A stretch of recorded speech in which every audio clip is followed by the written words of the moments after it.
Hello everybody, welcome back to my show, and this is my first time doing this show in English because I want to share some of my views with our English-speaking friends, especially in Canberra, Australia.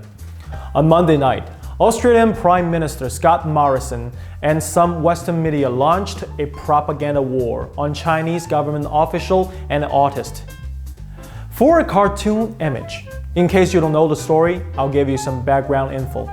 On November 6th, the Australian Department of Defense published a report discussing some of the war crimes Australia forces committed. This report is also known as the Brereton report. Everybody can see this on Defense Department website.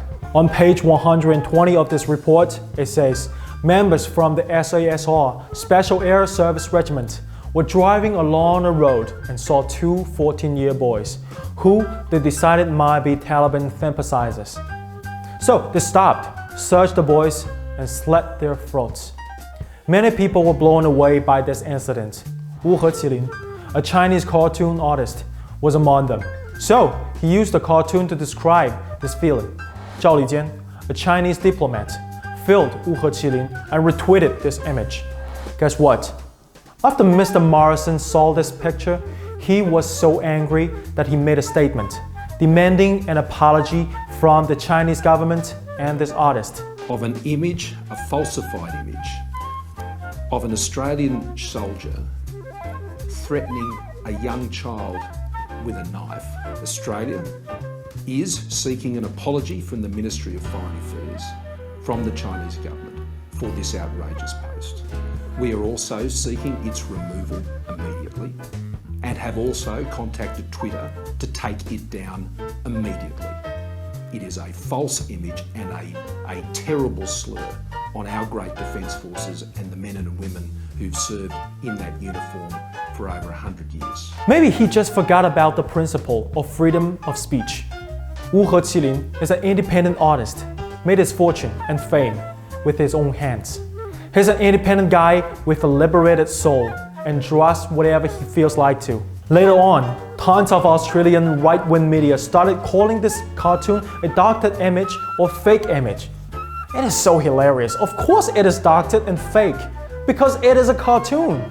Would you call it a doctored image? Would you call this a doctored image? What do you call them? You call them paintings. Would you call this a fake image? Would you call this a fake image? No, you call it a cartoon. What's the point of playing with the words? Because they don't want you to know. It is like calling a car a doctored toy or calling President Trump a fake humble guy. They don't care about the information behind the cartoon. They want to attract your attention with words like fake or doctored. They lure your negative feeling out and make you angry about Chinese diplomats, artists, and China as a whole. Suppose you search Australia and Afghanistan on YouTube or Google News. In that case, most of the results are about the tension between Australia and China. Come on, China didn't make any killing in Afghanistan. You see, the media have successfully distracted you. A classic way to fight a propaganda war, isn't it? However, we still saw some very poor job.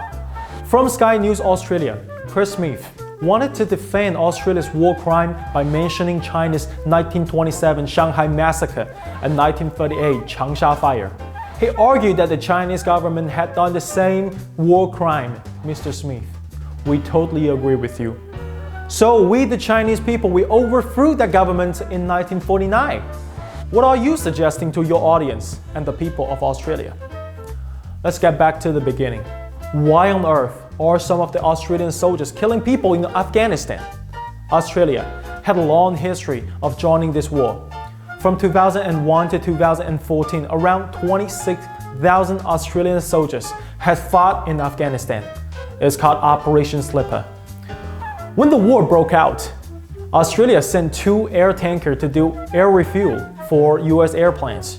This is to show some support to its US ally. As the land mission goes on, Australia then sent its Special Forces SASR to Afghanistan, and all 3 squadrons of SASR were deployed.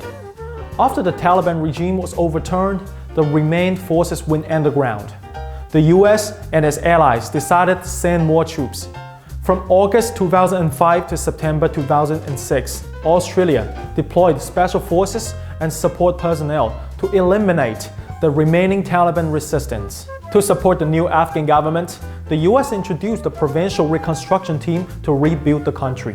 Australia also joined this program and sent more troops, despite the low public supporting rate. The number of Australian soldiers in Afghanistan increased from 950 in 2007 to 1,550 in 2009. At the end of October 2013, Prime Minister Abbott decided to pull out. All combat forces left Afghanistan at the end of 2014. There is currently about 400 military personnel in Afghan, in charge of training and other non-combat missions. As a matter of fact, Australia has no strategic or commercial interest in Afghanistan. They don't get any reward from this war. Why Australia still remains a military presence? I don't think establishing democracy in Afghanistan is on the top of Australian government's to-do list. So, I want to share some of my view with you guys. Australia and US relations are the priority for the Australian government. Australia used to be a British colony, but the UK failed to protect them during the World War II. It was the US who saved this country from Japanese invasion. Today, Australia is still surrounded by powerful Asian countries with huge population, strong economic and military power. That's why we are seeing a very interesting and weird situation. China is actually the biggest trade partner to Australia, but Australian government kept throwing spears to China to show some attitude. The truth is, China can get all the resources through trade, and Australians can make tons of money. There is no reason that China would have a war with Australia, right? It doesn't make any sense picking on China. The only reason I can think of is that there is a very influential foreign player in Australian foreign policy making process. And who is this player? Alright, thank you for watching. If you like this video, please subscribe, leave a comment and share it with your friends. I'll see you guys next time.